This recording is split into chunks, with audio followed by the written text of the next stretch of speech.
Assalamualaikum warahmatullahi wabarakatuh. Jumpa lagi bersama saya King Host Sisi Gelap Dunia. How are you? Apa kabar? Tentunya kabar baik, bahagia, sehat, dan penuh semangat kan? Lagi santai? Ya santai aja. Kali ini kami akan memandu Anda dalam sebuah video singkat ini untuk mengelilingi dunia. Dan dunia yang kita kunjungi kali ini adalah negara Afrika Selatan. Siapkan kopi dan bersandarlah. Inilah sisi gelap dunia bersama negara Afrika Selatan.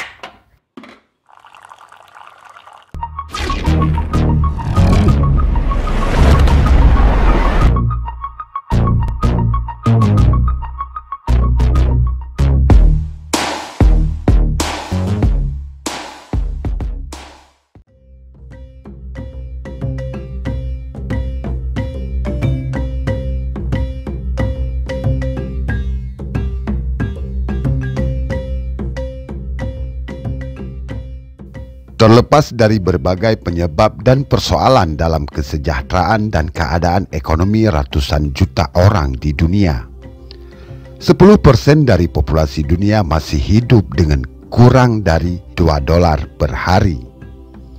Pertumbuhan penduduk yang tinggi menjebak individu, komunitas, dan bahkan seluruh negara dalam kemiskinan. Mencapai tingkat populasi yang berkelanjutan secara lokal dan global, membantu orang mencapai martabat dan standar hidup yang layak yang mesti mereka dapatkan. Setelah Afrika Selatan menghapus apartheid dan membentuk pemerintahan baru, banyak yang berubah untuk kebaikan. Penduduk kulit hitam mendapatkan lebih banyak hak dan peluang dalam masyarakat yang lebih demokratis. Tetapi tidak semua orang mendapatkan keuntungan dari situasi baru tersebut.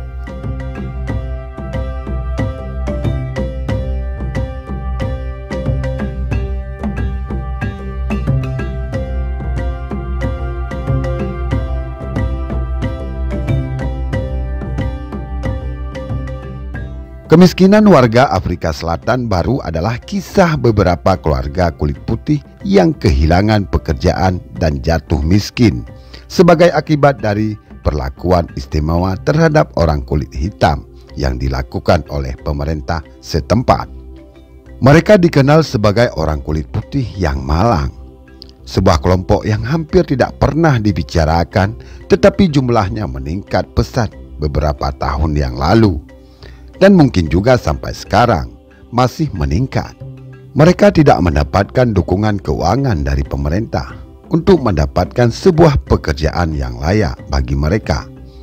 Dalam video ini tergambarkan bahwa sekelompok besar orang kulit putih hidup dalam kondisi yang menyedihkan. Banyak dari mereka yang pahit dan sedih. Mereka merasa ditinggalkan oleh pemerintah yang pernah mereka bantu waktu dalam pemilihan.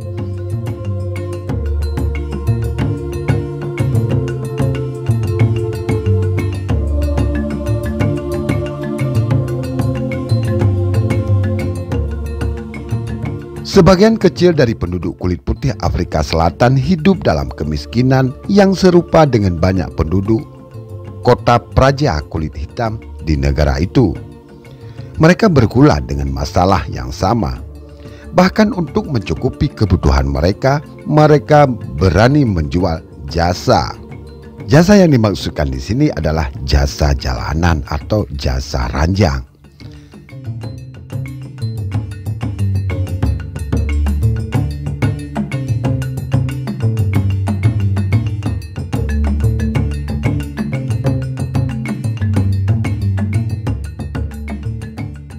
Debu merah di wilayah Hikford, Afrika Selatan menggantung seperti kabut di atas Monasville.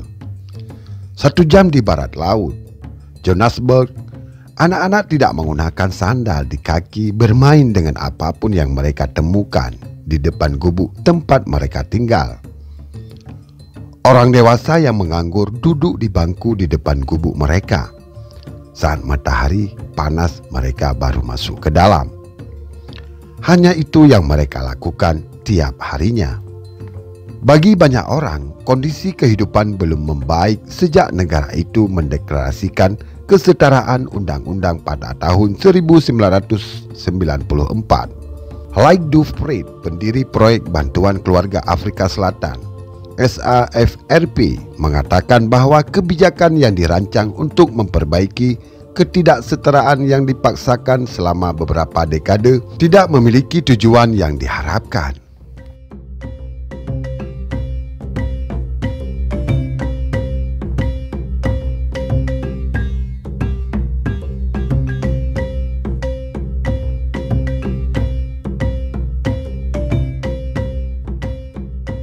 Kurang dari 10% penduduk Afrika Selatan berkulit putih menurut sensus yang dilaksanakan 6 atau 7 tahun yang lalu, tepatnya tahun 2014. Dan kurang dari 10% orang kulit putih hidup dalam jenis kemiskinan yang ingin diatasi oleh SAFRP.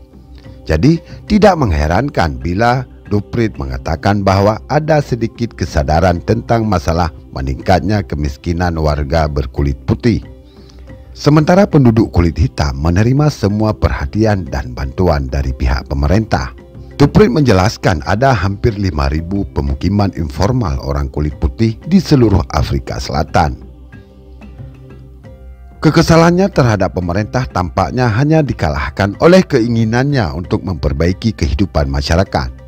Dia mengatakan dia khawatir Afrika Selatan berjalan dengan cara yang sama seperti Zimbabwe, menyatu kepada kebijakan reformasi tanah Presiden Robert Mugabe yang telah membuat banyak orang kulit putih tanpa sumber pendapatan setelah menyerahkan pertanian kepada kepemilikan kulit hitam.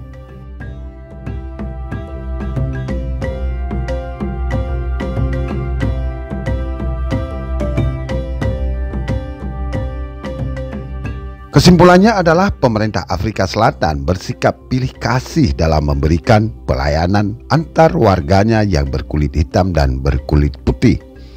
Hal ini menyebabkan meningkatnya kemiskinan bagi sekelompok kulit putih.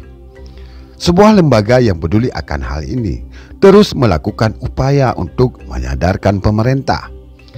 Saran dari kami kepada pemerintah Afrika Selatan, khususnya dari tim Sisi Gelap Dunia, berikan perhatian yang sama kepada warga negara, baik kulit putih dan juga kulit hitam. Jika tidak, maka hal ini akan menjadi bom waktu bagi negara Anda. Selanjutnya, simpulkan sendiri apa kesimpulannya.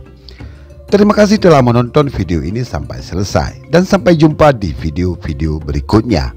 Jangan lupa like, subscribe channel ini, agar kita dapat mengenal dunia hanya dengan sentuhan jari.